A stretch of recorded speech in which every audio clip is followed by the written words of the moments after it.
Rebonjour, rebonsoir. Je suis super heureux que ça touche à sa fin. Non, c'est pas vrai. Qu'on en arrive à ce moment. C'est un moment un peu particulier. Ça va être un peu le cirque parce qu'il y aura plein d'entrées, plein de sorties sur scène, plein de projets. Vous allez voir plein de nouvelles têtes. Donc c'est un peu la kermesse de fin qu'on aime bien dans la foire du web qui est Blend Web Mix.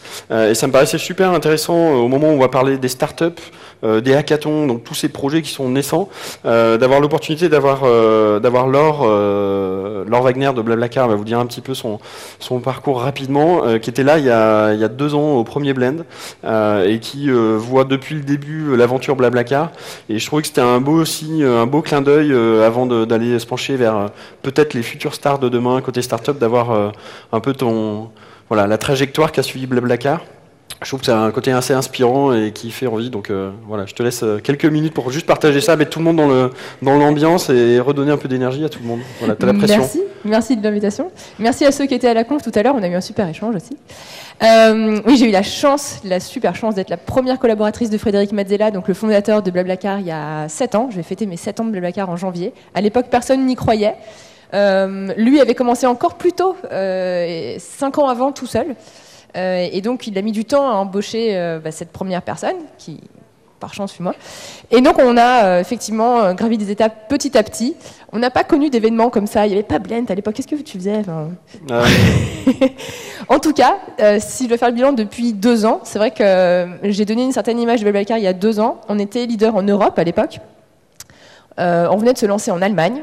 Et on peut dire qu'on était déjà leader en Europe. On avait levé 10 millions de dollars auprès d'Accel Partners. Et depuis, on a continué à croître. On a tenté d'autres pays d'aller un peu plus loin que l'Europe. On est allé en Russie, on est allé en Turquie, en Inde, au Mexique. On a levé 100 millions de dollars l'été dernier et on a levé cette fois-ci 200 millions de dollars là en septembre. Donc il me semble que pour la France, c'est assez exceptionnel. Et donc mon message forcément pour vous, c'est il faut y croire. Bon, il faut être très tenace. On a bossé vraiment comme des fous. On a su lever les freins à la pratique du covoiturage, vraiment en étant nous-mêmes les utilisateurs les plus critiques de notre service. C'est pas du rocket science pour le coup, c'est qu'on a juste fait du covoiturage, beaucoup de covoiturage. Donc voilà, j'ai hâte de voir les projets qui seront présentés. Je veux dire que dans le jury, il y a des gens particulièrement compétents. Je pense à notre collègue d'Isaïe. En fait, Isaïe est un fonds d'investissement français qui a investi. On était leur premier investissement en France en 2010. Ils ont investi 1 250 000 chez nous.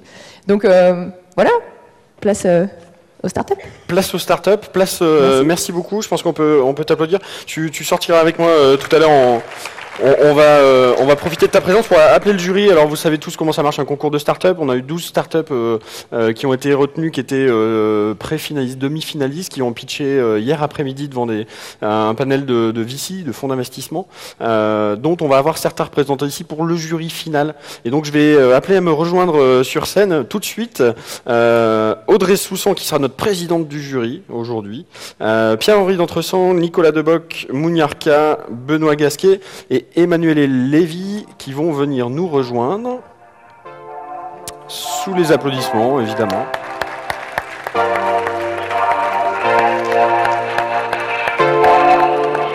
Ils étaient à l'apéro peut-être déjà? Non, les voilà. Allez, venez. N'ayez pas peur. Voilà, super. Audrey, Pierre-Henri, Nicolas, Mounia, Emmanuel et hello. Et Mister BDO, sponsor du concours de start-up. Nous, on va aller commencer à déboucher les bouteilles. On va vous laisser gérer 3 start-up, 5 minutes par start-up, 5 minutes de questions de la part du jury. Voilà, je vous laisse la parole. Je laisse gérer, en fait. T'es bien, là ? On ramène des verres, quand même. Parce que ouais, si ça sonne, tu décroches, je suis pas là. Ok ? À bientôt. Alors, la première start-up. Si Timéo, mais avant ça, on va peut-être se présenter les uns après les autres. Mounia, tu veux dire un mot sur Isaïe ? Merci. Bonjour à tous. Moi, je m'occupe des investissements en amorçage chez Isaïe, que vous connaissez sûrement.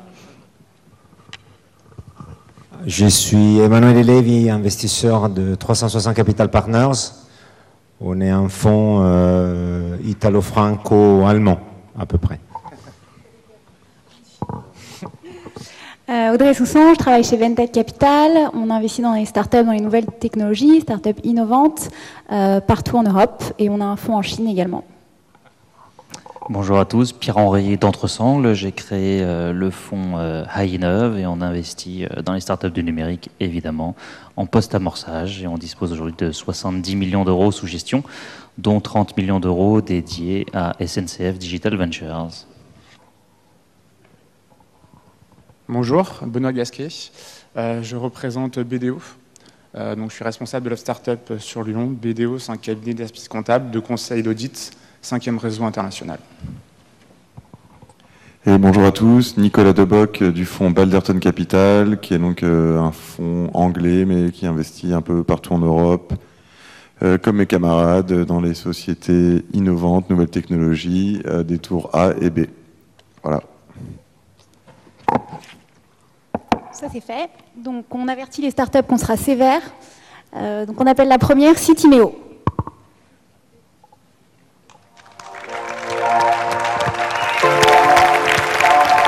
Alors, petit changement de programme, c'est 10 fab qui commencent et Citimeo sera en 2. Donc effectivement, 2 fab devant vous. On est très content d'être là pour la super finale du Startup Contest du Blend Web Mix 2015. Je vous présente Philippe. Bonsoir, je vous présente Thomas. On va vous parler de 2 fab, on est une startup du cloud. Tous, autant que vous êtes dans le public, messieurs et mesdames du jury, nous-mêmes, on utilise le cloud à titre personnel. Toutes nos sociétés, toutes nos startups utilisent le cloud, c'est pour ça qu'on est là. Pour les emails, pour les réseaux, pour les sites web, pour toutes nos applications qui tournent dans le cloud. C'est quelque chose dont on a besoin, on a envie, on le développe, on aime ça. Seulement le cloud, il est malade, il a un problème. Ce problème, si la zapette marche, la zapette ne marche pas, la zapette marche, le problème c'est les data centers. C'est le modèle du data center. On a compacté toute l'infrastructure de notre cloud en un endroit unique. C'est extrêmement onéreux à mettre en place, à faire tourner, à maintenir. Il y a énormément de consommation énergétique non nécessaire dans un data center. La problématique globale, c'est que les data centers, les réseaux et Internet qu'on utilise tous, c'est 2% du CO2 mondial émis. C'est autant que l'aviation au global. Est-ce que vous représentez cette comparaison?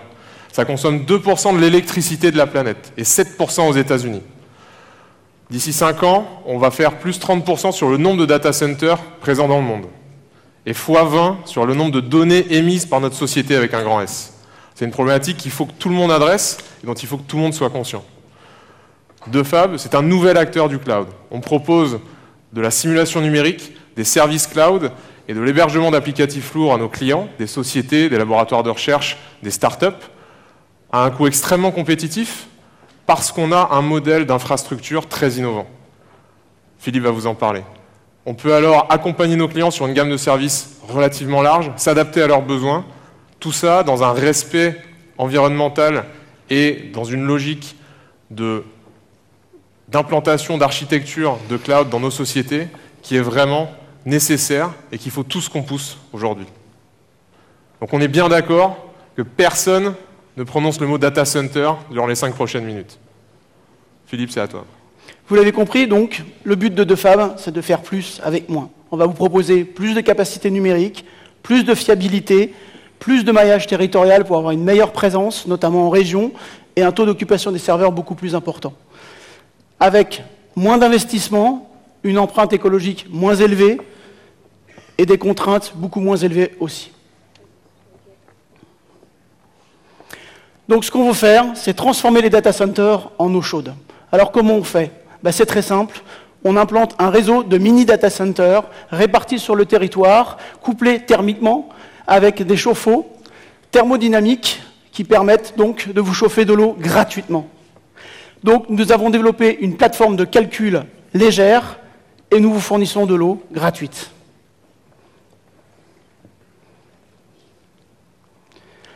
Donc la solution de Fab, c'est le cloud computing et la plateforme s'appelle CloudWatt. Nous avons la volonté d'avoir la même capacité technique et la même résilience que les data centers, d'être aussi durable et aussi avoir autant de haute disponibilité, mais aussi avoir de la sécurité au travers de notre outil. Donc vous l'avez compris, de Fab, c'est un cloud puissant et c'est un cloud qui sera green. Benjamin et moi, les deux fondateurs, on a des parcours d'ingénieurs en aéronautique et en aérospatiale, avec des expériences d'intrapreneuriat et d'entrepreneuriat pour moi-même, avant d'avoir créé cette société. On a passé 5 mois à parler de la société qu'on voulait faire. Qu'est-ce qu'on voulait y mettre, quelles valeurs on voulait insuffler aux personnes qui travaillaient avec nous, à nos clients et à l'écosystème, avant de créer De Fab. On a réussi à réunir une super équipe autour du projet. Philippe, qui est là avec moi, notre directeur commercial, a déployé du web et des télécoms en Europe, pendant plusieurs années, notamment chez Monster Europe. On a un advisor qui est un ancien directeur de la stratégie de CloudWatt, un acteur du cloud semi-public que tout le monde connaît. On a un DAF qui nous aide à financer notre société et un expert du cloud qui a implanté plusieurs data centers déjà chez HP et Cisco. Avec ça, 5 ingénieurs à plein temps qui travaillent sur notre produit. Chez De Fab, le credo c'est Go Big or Go Home. Il n'est pas possible que cette technologie ne dévore pas la planète demain. C'est nécessaire pour tout le monde. Pour nous en tant que société, pour nous en tant qu'individus. Du coup, on implante en ce moment la mairie de Paris avec notre premier parc de prototypes. En 2016, on va implanter plus de 50 unités avec des immeubles démonstration qui seront réalisés en Angleterre et aux États-Unis avec des partenaires qu'on a déjà identifiés. Il faut qu'on aille très vite. Il faut que dans quelques années, tous les grands acteurs du cloud utilisent cette technologie. Ça va être grâce à nous et aussi grâce à vous qui nous soutiendrez. Merci beaucoup. Merci.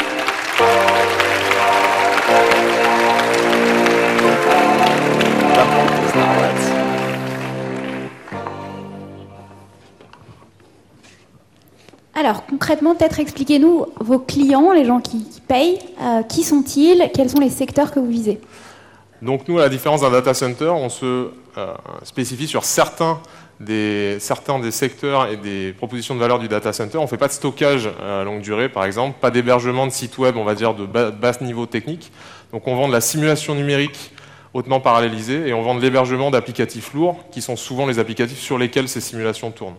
Donc c'est du HPC, entre guillemets, pour le grand public, mais c'est surtout du HTC, High Throughput Computing, donc énormément d'input, d'output, et un besoin de parallélisation très grand. Nos clients, ce sont des sociétés, des bureaux d'études qui vendent aux grands groupes industriels qu'on connaît. Ce sont des sociétés, des médias qui font des films d'animation, des rendus visuels. Ce sont des sociétés de la pharmacie et du médical qui simulent énormément leurs molécules aujourd'hui pour réduire leur phase clinique et préclinique. C'est la finance, c'est la recherche publique, les simulations météo. On a énormément de clients potentiels et beaucoup de gros clients aujourd'hui, dont certains du CAC 40, qui nous montrent un intérêt très fort pour cette technologie. Alors comment vous faites? Ça marche pas? Si, ça marche. Alors comment vous faites pour être compétitif avec vos petits data centers vis-à-vis des grosses fermes de données qui doivent libérer des énergies beaucoup plus importantes que vous? Et donc après vous allez vendre vos solutions. Oui. Il faut être compétitif. On est compétitif parce qu'à capacité informatique égale, on n'a pas payé l'immobilier de notre infrastructure, donc on ne paye pas de data center parce qu'on implante ces systèmes dans des bâtiments qui nous entourent, des hôtels, des hôpitaux, des piscines, qui sont déjà la propriété de leurs propriétaires. On ne paye également pas, c'est un coût énorme au data center aujourd'hui, c'est également un coût d'investissement en upfront qu'on n'a pas pour nos financeurs et nos partenaires. On ne paye pas le système de refroidissement puisqu'on se greffe à des chauffe-eau qui sont également déjà présents dans ces bâtiments. Et ensuite, en termes de consommation énergétique, on a inversé la balance. Aujourd'hui, dans un data center, 25 à 30% de l'énergie passe au serveur, 40 à 50% au système de refroidissement, et le reste est perdu dans le bâtiment, dans les énergies périphériques. Je vois qu'Audrey acquiesce, donc j'ai les bons chiffres. Nous, sur notre système, on a complètement inversé. Il y a plus de 80% de l'énergie consommée qui passe dans le serveur, et qui en plus est réutilisée pour chauffer l'eau. Donc tous ces coûts en moins font qu'on peut adresser les clients avec des coûts extrêmement compétitifs, d'autant plus qu'on ne fait pas payer le transfert de données par le réseau. On fait du non-temps réel, c'est-à-dire qu'on peut planifier tous nos transferts de données en downlink et en uplink. Du coup, c'est notre intelligence qui permet d'optimiser le taux d'utilisation de nos serveurs pour le client, et on ne lui fait pas repayer ce coût. Donc on est vraiment sur des coûts très compétitifs par rapport aux gros acteurs qui possèdent des data centers.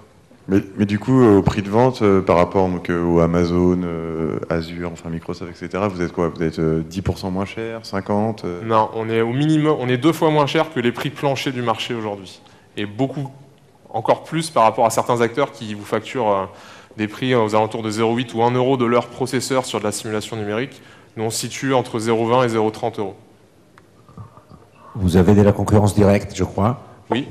Vous pouvez nous dire un peu plus? Oui. Alors, si on parle de modèles de start-up qui font également du data center décentralisé, on a Carnot, que Audrey connaît bien, avec un Q, je crois. Donc Carnot qui font ça sur des radiateurs. On a Nordelize, les Hollandais, qui font ça sur des radiateurs également. Cloud & Heat qui rééquipe des baies serveurs entières, donc c'est un investissement beaucoup plus lourd. Et Steamergy, une société grenobloise, qui eux font des grosses chaudières dans des immeubles d'habitation collectifs. Le radiateur, c'est super, sauf que 6 mois par an, il y a une saisonnalité. Moi, je ne chauffe pas chez moi l'été, je pense que c'est pareil pour 90% de la pièce. Donc, 6 mois par an, il y a une baisse de charge de capacité cloud.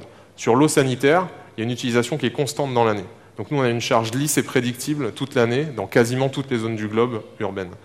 Pour les plus gros, les Cloud & Heat et les Steamergy qui équipent des plus gros bâtiments, le coût d'investissement dans les prototypes et les cycles de vente pour implanter le hardware sont beaucoup plus difficiles que ceux correspondant à la vente de chauffe-eau. Ils s'en vendent 2 millions en France par an, ce qui est quasiment autant que enfin, c'est le même ordre de grandeur que les radiateurs, mais on n'a pas ce problème de saisonnalité, effectivement. Quels sont les freins que vous avez entendus côté justement les gens qui installent les chauffe-eau, donc la mairie de Paris, etc. Quels sont les freins que vous avez pu entendre chez ces gens-là avant de l'installer votre... Alors les freins, c'est est-ce que ce système va pouvoir faire planter mon chauffe-eau, c'est-à-dire est-ce qu'à cause de vous, s'il y a un problème, je pourrais ne plus avoir d'eau chaude? Ce à quoi on leur répond qu'on a prévu notre système pour ça, c'est un turbo. C'est comme un turbo de voiture. Si votre turbo plante, la voiture roule toujours. Si le système de fab a un souci, le chauffe-eau, qui est un chauffe-eau thermodynamique du marché, qui a une qualité donnée, continue à fonctionner de la même façon, sans qu'on puisse créer d'absence d'eau chaude. Également, il y a des problèmes sur la maintenance. Le système de fab peut être maintenu par n'importe quel frigoriste, plombier ou électricien, qui est déjà en contrat avec les gens chez qui on va implanter. Donc on ne crée pas d'équipe de maintenance en interne, et puisqu'on ne fait pas de temps réel, on n'a pas de maintenance critique, qui est extrêmement onéreuse également, et qui est présente dans les data centers tels qu'on les connaît. Merci beaucoup. Merci. Merci. Merci.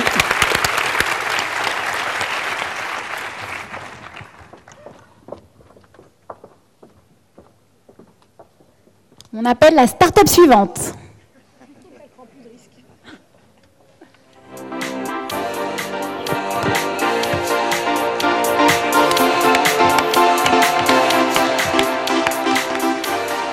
Bonjour à tous, je m'appelle David Kéribin, je suis le CEO de Citymeo. Et aujourd'hui, je ne vais pas vous vendre ma start-up. Aujourd'hui, je vais vous raconter une belle histoire entrepreneuriale. Et comme toutes les belles histoires entrepreneuriales, elle a commencé avec une bande de potes. Cette bande de potes, la voici. Je vous présente Antoine, James et Joss, avec qui je partage ma vie depuis 3 ans. 3 ans déjà. Mais retournons 3 ans en arrière. Il y a 3 ans, nous sommes fraîchement diplômés d'une grande école d'ingénieurs en informatique française. Et notre destin est tout tracé. Nous allions devenir ingénieurs informaticiens. C'est génial. Sauf que ça, c'est pas ce qu'on avait décidé de faire. Non. Nous, on voulait voir plus grand, on voulait voir plus loin. On avait envie de créer notre propre business, créer notre start-up. Et c'est ça qui nous a permis de nous lancer. Et nous avons lancé... désolé pour le fail, c'est pour ça que nous avons lancé Citymeo. Mais pour lancer une start-up, il faut un problème. Et ce problème, on l'a découvert très vite. Il y a des écrans partout. Des écrans, il y en a dans les grandes entreprises. Il y en a aussi dans les écoles, les universités. On en voit dans les supermarchés, dans les galeries commerciales. Des écrans, il y en a partout. Jusqu'aux vitrines de commerce. Le problème de ces écrans, c'est qu'ils sont tous éteints. Pourquoi ils sont éteints? Pour 2 raisons. La première, mettre en place une solution pour gérer ces écrans, c'est hyper compliqué. Et mettre en ligne du contenu par la suite, c'est encore pire. C'est à ce moment-là qu'on a eu une idée lumineuse. Nous allions réinventer l'affichage dynamique. Et pour ça, il nous fallait 2 choses. La première, un boîtier magique, qui se connecte derrière n'importe quel écran pour le rendre universel et qui affiche le contenu, juste le contenu de l'utilisateur. Pour l'utilisateur, il fallait qu'il ait une plateforme simple pour aller gérer son contenu. Il fallait donc qu'elle soit accessible depuis son téléphone, depuis sa tablette ou son ordinateur. Et sur cette plateforme, il pourrait envoyer n'importe quel type de contenu, images, vidéos, documents. Il pourrait aller les récupérer en ligne, sur YouTube, Vimeo ou Dailymotion. S'il n'a pas de contenu, il faut qu'il puisse en créer directement en ligne. Et enfin, il faut qu'il puisse brancher des flux dynamiques, de façon à ce que le contenu soit mis à jour automatiquement, en temps réel, sans intervention humaine. Mesdames et messieurs le public, mesdames et messieurs le jury, je suis fier de vous annoncer qu'après plus de 2 ans et demi de R&D, cette solution, nous l'avons, et nous vendons aujourd'hui la solution la plus simple au monde pour communiquer sur vos écrans.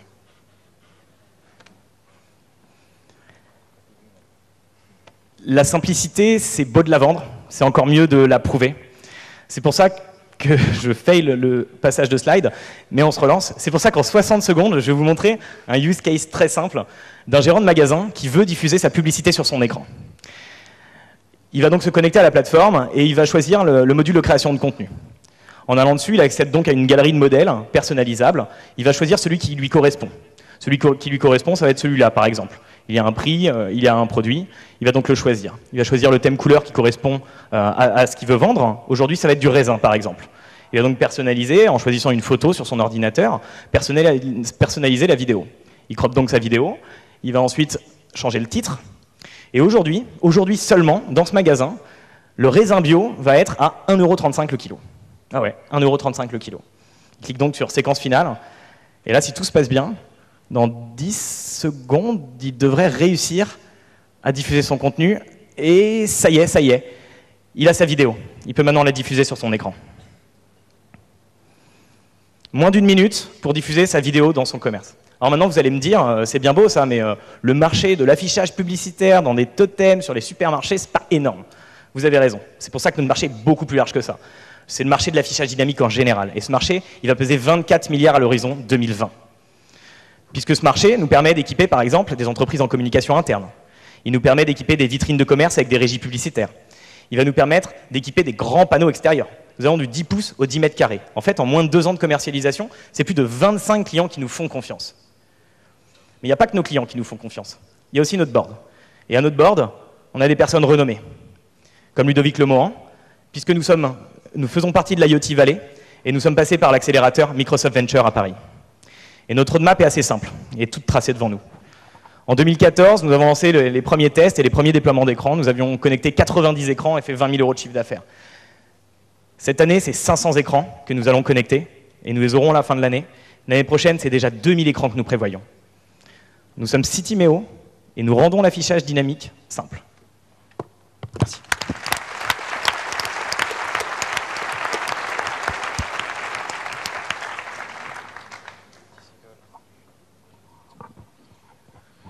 Donc vous attaquez en frontal JC2Co ? On m'entend plus là, si, voilà. Donc JC2Co, c'est concurrent de nos clients. Nous ne sommes pas une régie publicitaire. Par contre, des régies publicitaires sont nos clients. JC2Co, bientôt, utilisera notre solution. Ouais, donc le réseau d'écran, enfin, donc c'est pas vous qui vous occupez d'installer le réseau d'écran ? Tout à fait. C'est nos clients qui les déploient pour nous. Ok. Nous, on leur met à disposition l'outil qui va leur permettre de gérer facilement leurs écrans et éviter qu'ils soient noirs. Aujourd'hui, quand ils installent les réseaux d'écran, vous me dites qu'ils installent les écrans bêtes, on va dire, enfin pas connectés ? Tout à fait. D'accord. Et vous permettez de les connecter ? Alors, aujourd'hui, on a des concurrents qui connectent déjà des écrans. Évidemment, ceux de JC2Co sont connectés. Maintenant, nous, on va permettre d'aller plus loin et simplifier la gestion des écrans.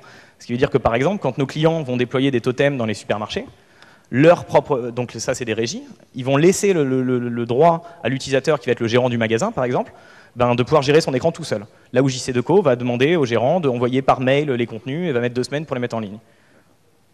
C'est le modèle économique, donc le client paye combien ?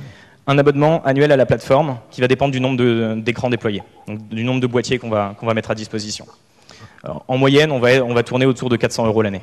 Et en termes de marché, vous estimez à combien le marché ? Parce que j'ai vu passer le chiffre des 24 milliards en 2020. Ouais, 20 milliards en 2020. Enfin, le marché est en constante évolution. Qui vaut combien ? En constante augmentation. Sur le marché français, c'est quelque chose qui est plus gros que 100 millions, mais c'est dans l'ordre de grandeur, ça va être plutôt de la centaine de millions d'euros. Maintenant, il y a énormément d'écrans qui se déploient partout et qui sont historiquement équipés avec rien. Aujourd'hui, on remplace des clés USB, on remplace des lecteurs DVD. Chez Groupama, toutes les agences sont équipées d'écrans, vitrines de commerce, et c'est le siège qui envoie les DVD régulièrement par la poste. Et donc vous parlez de beaucoup d'écrans partout, multi-marché, multi-points de vente, etc. Et donc votre mode de commercialisation, vous êtes focus sur un secteur, qu'est-ce que vous faites ? Vous avez une force de vente sur le terrain qui va animer tout ça ou... Enfin, oui, sur le focus, pas du tout sur la force de vente. La force de vente, on est 1,5. Moi, je suis la moitié et j'ai un commercial junior à temps plein. On est juste là en commercialisation. Ensuite, notre focus, il est sur le retail. Donc on a commencé historiquement avec des régies pub qui sont venues nous voir parce qu'elles avaient c'est des anciennes régies print qui passent au digital et qui voient en notre solution la solution vraiment la plus simple pour gérer leur parc d'écran et l'évolution de leur parc. Donc eux, ils nous déploient des écrans régulièrement. Pour prendre l'exemple de notre client qui déploie des totems dans les supermarchés, on était à 0 en mai, on est à 100 aujourd'hui, on va être à 2000 dans 2 ans avec eux. Donc ça c'est ce qu'on déploie avec eux. Et après quand on va chercher, on focus retail aujourd'hui. Donc là on vient de signer par exemple la centrale d'achat de Paris Sud de Leclerc et on déploie 120 écrans d'ici le mois prochain, le 1er décembre. Je reviens juste sur JC2Co. Vous avez discuté avec eux? Comment ils vous voient? En fait, moi, j'ai discuté surtout avec le responsable de la solution qu'ils utilisent aujourd'hui, qui est le leader mondial, qui est canadien. Donc, je connais très bien la concurrence qu'il y a autour de nous. Après, JC2Co, non, on n'a pas été les voir. Je ne sais pas s'il y a quelqu'un de JC2Co dans la salle. Du coup, la concurrence? Donc la concurrence, il y a des concurrents. En France, il y en a quelques-uns qui sont très bien intégrés dans les catalogues des revendeurs, intégrateurs, etc. Mais eux, pour nous, ils sont pas vraiment concurrents parce qu'ils sont vraiment sur des tout petits marchés, des marchés de niche ou des marchés d'intégration sur lesquels on va vendre du matériel, etc. Nous, on n'est pas du tout sur ce modèle-là. On est vraiment sur un modèle SaaS. Le but, c'est de déployer énormément et partout dans le monde. Donc nos concurrents, ils sont plutôt américains et c'est le leader mondial qu'on regarde qui s'appelle Broadsign et qui a un bureau en France et qui a notamment comme client JC2Co. Excusez-moi, mais j'ai un vrai doute sur la maturité de vos clients, en fait, parce que vous parlez des retailers, vous parlez d'affichage dynamique. En fait, ce que je me dis, c'est que le retailer ou l'annonceur classique, il a besoin de faire valider en interne les formats qu'il va distribuer via ses écrans. Et je suis très dubitative sur le fait qu'il soit capable, en 1 minute, par une seule personne, prendre la décision de modifier l'affichage. Alors ça va dépendre. En fait, on a 2 types de clients encore une fois. Donc il y a les annonceurs, il y a les régies qui vont avoir d'un côté les réseaux d'annonceurs où ils vont se débrouiller pour récupérer leur contenu et le mettre en ligne. Et de l'autre côté, il y a effectivement les responsables de magasins. Typiquement, là, on vient d'équiper le siège de Boulanger à Lille il y a 2 semaines. Et là, c'est eux qui vont gérer eux-mêmes leur contenu. Donc il peut y avoir des validations en amont. Maintenant, nous, on simplifie tous les process. C'est-à-dire qu'on va plugger la plateforme pour qu'ils puissent aller récupérer le contenu qui a été mis par la maison mère, par exemple en ligne, sur les réseaux sociaux, de façon hyper simple. Et si peut-être une petite dernière, vous savez gérer l'extinction des écrans, l'allumage des écrans, tous ces problématiques. Et on fait même aujourd'hui de la reconnaissance faciale pour targeter les clients en fonction de leur âge, leur sexe, etc. Merci. Merci beaucoup.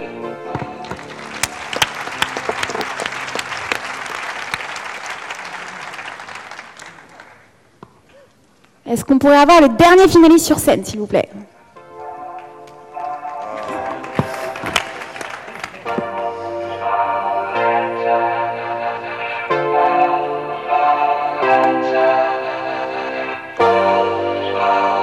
Pitcher en même temps, Guillaume. C'est vrai? Je me concentre une chose à la fois.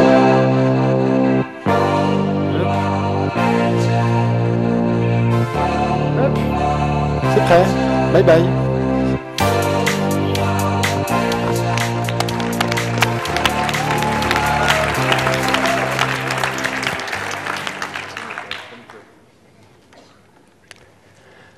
Bonjour à tous, je suis Grégoire et avec Clotilde, nous allons vous expliquer comment 360 Médical réinvente la promotion du médicament au service du médecin. Les connaissances médicales progressent. On est rentré dans l'ère de la médecine personnalisée. Alors qu'est-ce que ça veut dire pour le médecin? Des connaissances qui sont multipliées par 2 tous les 3 ans. Ils sont dans une sorte de jungle d'informations. Et cette jungle se densifie de jour en jour et ils n'ont qu'un seul outil, Google. C'est pas très efficace. Je peux vous le dire, je suis médecin. De l'autre côté, vous avez les laboratoires pharmaceutiques. Qui dit médecine personnalisée dit fini les blockbusters hyper rentables. Maintenant, vous avez des médicaments de niche, des médicaments beaucoup moins rentables. Ils ne peuvent plus se permettre de dépenser 100 € pour chaque contact avec un médecin. La solution, la digitalisation de la relation entre le médecin et le laboratoire pharmaceutique. 360 Médical permet aux médecins, en 3 clics, 100% gratuitement, d'accéder à des contenus sélectionnés, des contenus adaptés selon sa spécialité, de sources multiples. 360 Médical est une solution multiplateforme, construite selon le mode de pensée du médecin, et qu'il évalue, qu'il décide, qu'il prescrive ou qu'il informe son patient, il a toute l'information précise dont il a besoin en moins de 3 clics. Et il peut même actualiser ses connaissances. 360 Médical permet au laboratoire pharmaceutique de communiquer avec le médecin au moment où le médecin en a besoin. 360 Médical permet aussi au laboratoire de promouvoir ses médicaments dans le flux d'actualité scientifique du médecin. Vous l'avez compris, notre terrain de jeu, c'est la promotion du médicament. 95 milliards de dollars dans le monde, 3,1 milliards d'euros en France. Et leur principal poste de dépense, c'est le visiteur médical. Et c'est ça que nous allons remplacer, et nous allons même faire mieux. Ce qu'attend le laboratoire, c'est la maîtrise des coûts, c'est le respect des contraintes réglementaires. 360 Médical crée de la valeur, vous avez compris comment, c'est tout simple, on crée une audience de médecins, on la monétise. Et c'est 100% gratuit pour le médecin. Et c'est ça qui fait qu'on a un business model unique. Regardez, on n'a pas de concurrents. Oui, on a des concurrents sur la gestion des connaissances médicales. Oui, on a des concurrents sur la promotion du médicament. Mais vous n'avez personne qui fait les deux 100% gratuitement pour le médecin. Et ça nous donne un avantage concurrentiel majeur, un coût d'acquisition des utilisateurs très faible. Notre équipe est complémentaire. Moi, Grégoire, je suis le médecin. Vous avez Clotilde qui monétise notre audience et Romain, notre geek, quoi. Mais ce qu'on a réussi à faire de mieux, probablement, c'est nous faire accompagner. Réunir l'expertise scientifique et médicale, réunir l'expertise entrepreneuriale stratégique, l'expérience des anciens de la Big Pharma et l'expertise financière. Qu'est-ce qu'on a fait en 2015? On a fait la preuve du concept. Réunir 50 000 professionnels de santé, dont 15 000 médecins, depuis janvier 2015, et générer une audience d'1,5 million de pages vues. Ça nous a permis, dès mars 2015, de débuter la monétisation de notre audience, et on devrait terminer l'année avec 150 000 euros de chiffre d'affaires. Qu'est-ce qu'on fait maintenant? Il faut accélérer. Maintenant, on a commencé à créer l'audience. Je vous ai dit, on a 15 000 médecins sur 360 Médical. Mais en France, il y en a plus de 200 000. Et en Europe, plus d'1 200 000. Et après, la suite, ça va suivre. Les labos vont suivre, il faut qu'on sache les capter, on finalise notre plateforme technique. Et pour faire ça, on a notamment besoin d'étoffer notre équipe. Et c'est pour ça qu'on est là aujourd'hui, et c'est pour ça qu'on a besoin de vous. Qu'est-ce que ça donne aujourd'hui? Si on regarde concrètement, à 3 ans, on pense être à 2 millions d'euros de chiffre d'affaires, à l'équilibre, à 5 ans à 10 millions. Et pour faire ça, on a besoin d'1,5 million d'euros. Alors, on a plein d'autres projets dont on pourrait vous parler, des big data et autres. On n'a pas forcément le temps aujourd'hui en 5 minutes, et on reste disponible pour vos questions ou pour approfondir un peu plus tard. Merci.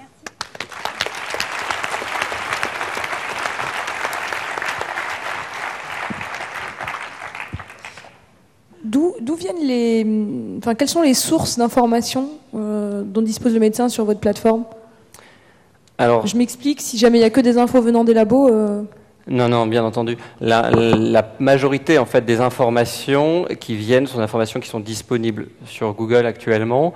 On va dire qu'on a réuni avec notre conseil scientifique une espèce d'algorithme qui permet d'identifier les sources fiables, et ensuite on récupère leur contenu et on l'organise pour que le médecin y accède rapidement. Mais on a déterminé des outils qui nous permettent d'identifier les sources fiables, qu'on a fait valider par notre conseil scientifique et qu'on peut ensuite intégrer et remettre à disposition au médecin au moment où lui en a besoin.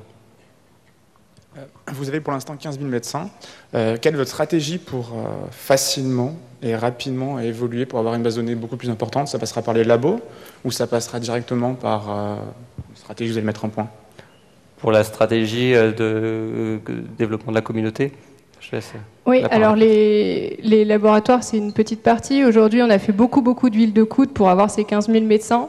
La stratégie, elle repose sur 4 piliers principaux. D'abord, le pilier digital. Il y a énormément de choses qui peuvent être faites et aujourd'hui, les médecins sont beaucoup plus connectés qu'on le croit. Ensuite, il y a bien sûr toute la partie partenariat. Les médecins sont organisés en corporations, associations, syndicats. Il y a toutes les organisations qui peuvent exister. Et donc, on fait des partenariats avec ces gens-là pour diffuser nos solutions. Ensuite, il y a tout ce qui est événements, congrès médicaux, etc. Et puis, les relations presse. Et ça nous a permis aujourd'hui d'atteindre déjà des résultats qui sont intéressants en 9 mois. Vous parlez de 10 millions dans 4 ans de CA possible. Il me semble tout petit par rapport au budget des pharma.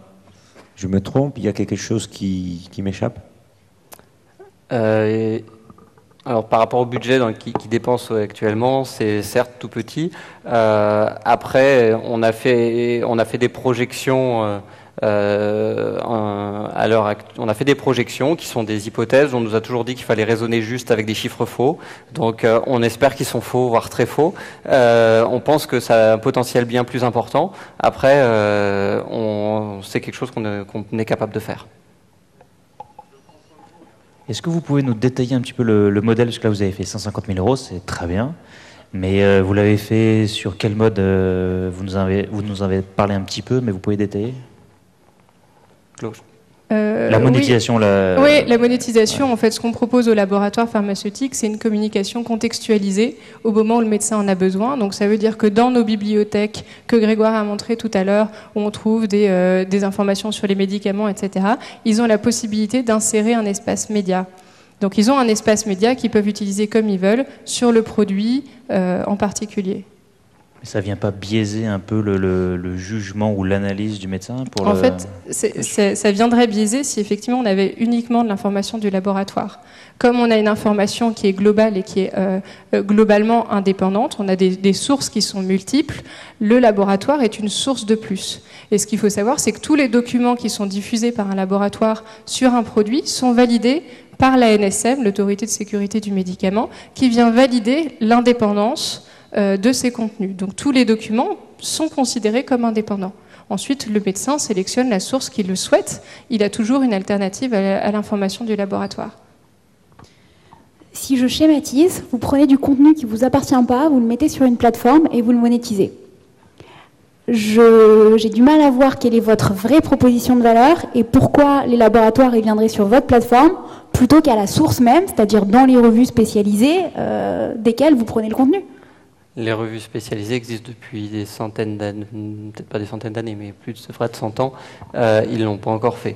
Pourquoi? Parce que la problématique, c'est que les médecins sont tous éparpillés, chacun sur une revue différente, chacun sur un outil différent. Et que quand eux doivent communiquer avec le médecin, ils doivent au préalable avoir validé que c'est bien un médecin avec qui ils parlent. Donc ils ne peuvent pas faire un 4x4 dans la rue, ou même dans une revue spécialisée si ça n'a pas été validé que c'est un médecin qui l'utilise. Il n'y a pas de publicité dans les revues spécialisées, même les magazines offline Si, il y en a quelques-unes, mais elles sont éparpillées. Et en fait, un laboratoire va communiquer sur une revue à un moment, puis sur une autre, avec 360 médicales, avec un outil unique qui communique sur toutes les revues. Là où le médecin utilise toutes ces revues, il accède à l'information. Et est-ce que votre application a invité les médecins dans des congrès? Non, bien entendu, on n'est pas dans cette... c'est une jolie question piège. Et qu'est-ce qu'on va faire des visiteurs médicaux alors? Pour le moment, on augmente l'efficacité du visiteur médical. Ils vous utilisent? Ouais, parce qu'eux nous utilisent pour le moment où eux ils sont pas là. Au départ, il y avait une quinzaine de visites par an de visiteurs médicaux. Maintenant, il y en a 5-6. Et entre-temps, il y a un grand laps de temps qui est vide. Et ils ont tout intérêt à ce que nous, on existe pour être encore présents. Et puis la relation humaine, ça disparaîtra jamais complètement. Donc il en restera. Merci beaucoup. Ça va, ça s'est bien passé? On est un beau mix du software, du hardware, du mobile. Bon, alors comme vous êtes quand même nombreux et que 6 cerveaux d'investisseurs pour les mettre tous d'accord, ça va être un peu compliqué. On va vous laisser quelques minutes backstage pour faire un petit peu le point. Si vous pouvez ramener 2 micros là-bas derrière, ça m'arrangerait. Il faut les débrancher quand même. On va les débrancher. Je vais juste en garder un ici. Je vais reprendre le tien. Merci. On vous retrouvera tout à l'heure d'ici une douzaine, quinzaine de minutes. Donc délibérez bien et puis vous allez nous dire tout à l'heure qui a gagné. Allez, on va les faire venir en applaudissant là. Qu'est-ce qui se passe? Ils sont pas d'accord peut-être. Mesdames, messieurs le jury, bravo. Voilà. Ah bah elle a cassé le... Ah voilà. Super. C'est la première année où on a un trophée et tu l'as cassé. Ça c'est magnifique. Est-ce que vous acceptez les ex-aequo? Normalement c'est pas trop la manière de faire. On n'a pas joué comme ça. Alors du coup, Benoît, alors toi tu as permis que le concours ait lieu. parce que tous ces gens-là, il faut les défrayer quand même, ça coûte un petit peu cher. Donc tu es chez BDO qui accompagne depuis l'année dernière le concours BlendWMX Startup. Tu vas nous dire un petit peu ce que vous faites et puis surtout qu'est-ce que vous allez offrir aussi aux gagnants derrière. Donc on va offrir ce magnifique prix qui est à moitié cassé. Mais en fait, BDO, depuis 3 ans, on accompagne les startups face à leurs problématiques de développement en France ou international et de financement. Et donc ce prix correspond à une place dans la promotion de BDO Coaching. Donc 1 an d'accompagnement comptable offert avec des ateliers sur les problématiques spécifiques à ces startups pour le développement et du networking avec des partenaires à la fois professionnels mais aussi des entreprises TPE-PME qui peuvent lier des liens avec eux. Et si vous aussi, vous souhaitez rejoindre le futur gagnant qu'on n'a pas encore annoncé, n'hésitez pas à aller sur bdocoaching.com pour postuler avant le 30 novembre. Et donc il y a 3 sessions, une à Lyon, une à Paris, une à Atlantique. Et on va retenir après 10 startups par région. Voilà. Très bien. Alors comment... bravo. Je te rends la deuxième moitié du trophée. On fera un montage photo. Et puis on ira voir si les machines peuvent le réparer. Est-ce que Madame la Présidente, est-ce que les délibérations étaient compliquées? C'était très dur. Ouais. C'était très dur. On a eu des beaux projets, 3 très beaux projets. Comme je disais tout à l'heure, diversifiés, hardware, software, mobile. Donc ça nous a permis de voir plein de secteurs. C'était difficile de débattre et de délibérer. Mais il a fallu... Imposer ton choix. Exactement, le mien. Exactement. Donc j'ai décidé finalement pour tout le monde. Et c'est Nicolas qui aura la chance de présenter ce grand gagnant. Est-ce qu'on fait un roulement de tambour avant d'annoncer le... En fait, ouais, on va annoncer le gagnant, mais on a dit qu'on allait faire un feedback pour les 3. Alors, le feedback. Ouais, oui, mais alors quoi, on fait le feedback pour les 3 et après on annonce le gagnant? Allez, faisons ça. Tu veux casser l'annonce, quoi. Bah non, parce que si on fait l'annonce, après personne n'écoutera le feedback. Mais personne vous écoute depuis tout à l'heure. Il n'y a plus personne dans la salle. On a éteint la salle, mais personne t'écoute depuis... Alors, donc on reprend dans l'ordre des pitchs. Voilà. Il y avait 2 fab en premier, donc tu veux parler de 2 fab? Ouais, donc 2 fab, ce qu'on aime bien chez 2 fab, c'est que ça va... Enfin, on pense qu'il y a un peu des mouvements de balancier dans le web, entre décentralisation, comme le web est né, un modèle décentralisé, les dernières années qui s'est fortement centralisé, puisque un peu toutes les données du monde sont sur les serveurs de Facebook, Google, Amazon. Et donc, on a besoin d'un mouvement de décentralisation dans l'autre sens. Donc ça, c'est intéressant. Et sans compter toute la partie, évidemment, de gâchis d'énergie, à chauffer des processeurs, à refroidir des processeurs dans des plaines mornes et froides. Donc ça, c'est intéressant. Après, la route est longue, beaucoup de concurrents, et pas des moindres. Donc voilà, ça peut être compliqué, mais modèle intéressant. Alors ensuite, on avait Citimeo qui s'est présenté. Citimeo, on a trouvé que c'était un beau projet sur un gros marché, qu'il y avait une réelle opportunité de marché, puisque aujourd'hui, il y a de plus en plus de contenu et de plus en plus d'annonceurs qui essayaient de dynamiser ce contenu. Donc beau marché. Et on s'est posé des questions sur la concurrence américaine. Est-ce qu'elle va être compliquée à adresser ?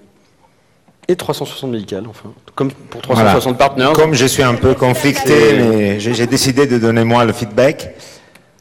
On croit que 360 médical adresse un marché très intéressant. Tout le monde regarde cet espace, la digitalisation de médecins.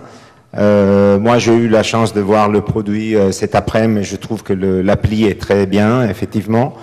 Après, il y a une vraie question il faut être hyper clair dans la stratégie d'acquisition, donc comment vous allez scaler et passer des 50 000 ou 15 000 médecins à 200 000. Et attention à l'ambition, je pense que l'ambition est importante, donc pour un investisseur c'est un peu dur, 10 millions dans 4 ans sur un marché qui est énorme, je n'ai pas les chiffres en tête, mais les fondateurs les connaissent bien, donc voilà. Plus d'ambition. Et donc, un roulement de tambour alors. Bah, je pense que vous allez pouvoir taper des pieds. On va faire ça. On va voir si ça résiste. Ah, c'est pas mal ça. And the winner is 2 fab. Allez, on appelle 2 fab ici. Je pense que le jury va se lever pour accueillir là-bas. On a 2. Vous êtes 2. Il y a 2 morceaux de prix. C'est top. La complémentarité des équipes, c'est aussi ça. Alors, hop, un micro. Yes. Félicitations. Merci beaucoup. Bravo. Félicitations. Bravo. Merci. On va faire la petite photo. Le petit mot des gagnants, pendant ce temps, groupez-vous tous là-bas. Ça va faire une belle photo de famille. Ouais, toi, tu rends ton micro, t'as assez parlé. Pardon ? Voilà, devant le bureau, ça va être parfait. Non, je viens pas avec vous. Je préfère pas être dans la lumière. Alors, la photo. Après. Juste après. La photo est faite. Alors, les mots des vainqueurs, qu'est-ce que ça fait? Est-ce que vous êtes contents? Alors, on est extrêmement contents. Pour nous, on se visualise comme une start-up du web, mais à un niveau un petit peu plus, un cran en dessous que la plupart des boîtes qu'on a vues aujourd'hui. Donc on est très content d'avoir cette reconnaissance à la fois des gens qu'on a pu rencontrer, des investisseurs, parce que notre modèle, notre technologie va servir à tous.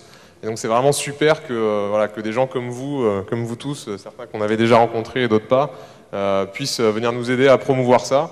Et on espère vraiment pouvoir bosser avec beaucoup des boîtes qu'on rencontre ici et avoir une très belle aventure entrepreneuriale. C'est top. Le trophée est magnifique et on a rencontré la personne qui l'a imprimé. Donc des super petites imprimantes 3D qui étaient au niveau -1. Donc voilà, super beau trophée. On va le réparer de toute manière. On va demander aux deux autres finalistes qui avaient aussi des très beaux projets et qui ont pu être mis en lumière de nous rejoindre. On va leur faire un gros applaudissement parce que c'est jamais facile quand on est une start-up de mettre son projet sur la table et de s'ouvrir à la critique aussi. C'est aussi ça, le fait de recevoir des feedbacks. Donc, je pense qu'on peut vraiment les applaudir.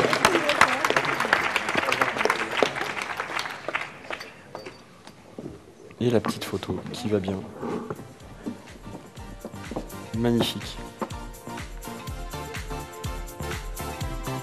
Et il y a du sourire, c'est parfait. Merci beaucoup à tous, merci au jury, merci présidente. À l'année prochaine, très sûrement. Allez, une dédicace sur le micro jaune.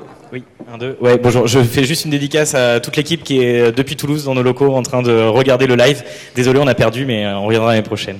Vous n'avez pas perdu, vous étiez finaliste et on vous a bien vu, donc vous avez gagné quand même.